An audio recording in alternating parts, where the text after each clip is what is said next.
Survei terbaru dari Indikator Politik Indonesia menunjukkan persepsi publik terhadap tingkat demokratisasi di Indonesia semakin menurun.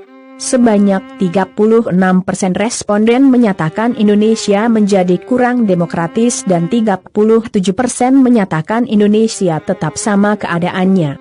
Hanya 17,7% yang menyatakan bahwa Indonesia lebih demokratis. Angka persepsi kurang demokratis lebih tinggi dibandingkan yang lebih demokratis adalah alarm yang perlu diantisipasi oleh elit politik.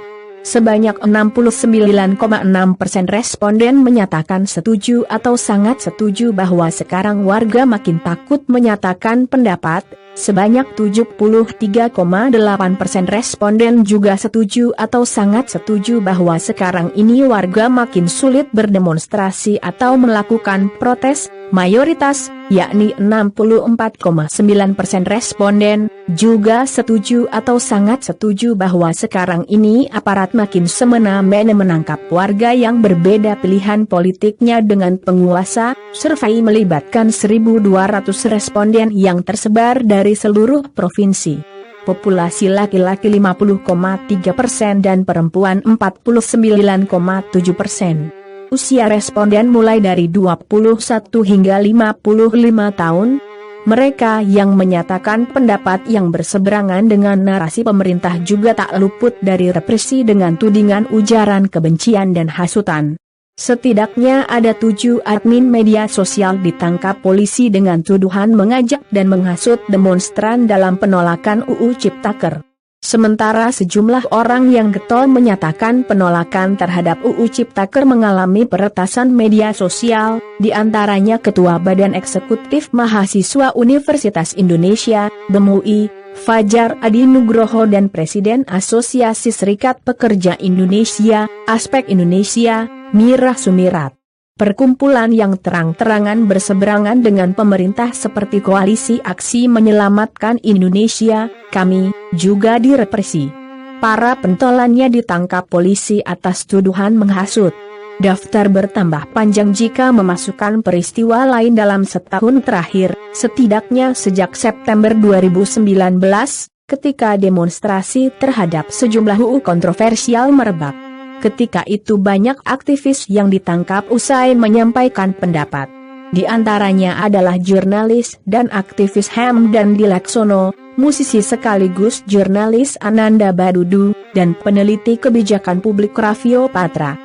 Burhanuddin menyimpulkan survei terbaru lembaganya sebagai berikut, publik menilai bahwa Indonesia makin tidak demokratis, semakin takut warga menyampaikan pendapat, semakin sulit warga berdemonstrasi, dan aparat dinilai semakin semena-mena. Bagi Direktur Eksekutif Amnesty International Indonesia Usman Hamid, survei ini makin mempertebal hasil observasi yang dilakukan oleh lembaga-lembaga sipil seperti LP3S, Kontras, LBH, hingga Amnesty, bahwa kebebasan berpendapat di Indonesia memang tengah mengalami kemerosotan.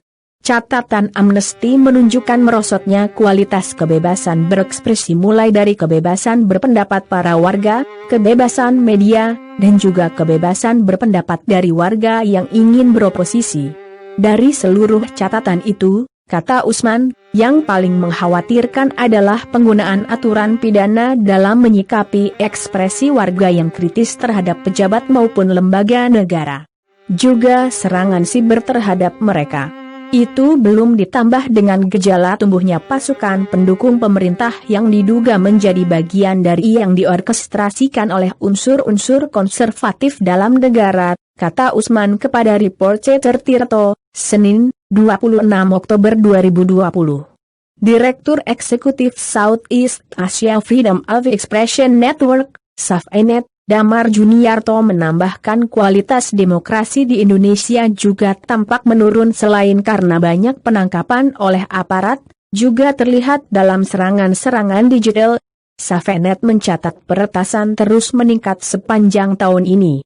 Dari Januari sampai Oktober 2020 itu ada 60 serangan dan mayoritas melonjak di bulan Oktober, ada 16 kasus. Paling banyak adalah kasus pengambilalihan akun dan peretasan WhatsApp, ujarnya kepada Reporter Tirto, Senin. Ini semua dialami oleh jurnalis, aktivis pembela HAM, dan lingkungan. Mereka makin jadi sasaran untuk dikriminalisasi, tambahnya. Pemerintah bantah perwakilan pemerintah, tenaga ahli utama kantor staf presiden, KSP, Doni Gahlal Adian, mengatakan selama ini pemerintah tidak pernah melakukan upaya pembungkaman pendapat. Tidak ada upaya pembungkaman apapun. Pemerintah berpegangan bahwa pendapat harus dilawan, dengan pendapat bukan dengan aparat, ujarnya saat dihubungi reporter Tirto, Senin. Johnny bilang penegakan hukum dilakukan apabila pendapat yang diungkapkan mengandung unsur pidana. Misalnya ujaran kebencian, fitnah, provokasi dan hasutan. Terkait dengan itu, Menkominfo Johnny G. Plate sempat mengatakan di program Batu Najwa kalau pemerintah sudah bilang hoaks, ya hoaks. Kenapa membantah lagi saat mengomentari kontroversi penangkapan orang-orang yang dituding menyebarkan kabar bohong soal UU Ciptaker? Karena mengklaim tak ada pembungkaman, Doni meminta publik tak usah takut mengutarakan pendapat. Semua kritik diterima pemerintah sebagai masukan, katanya, dengan tambahan, tetapi tentu saja, pendapat di ruang publik tunduk dan patuh pada hukum yang berlaku. Terkait dengan hasil survei aparat bertindakan sewenang-wenang, Doni bilang itu akan dievaluasi. Ia mempersilakan siapapun mengajukan pra-peradilan apabila ditahan dan ditangkap tidak sesuai prosedur.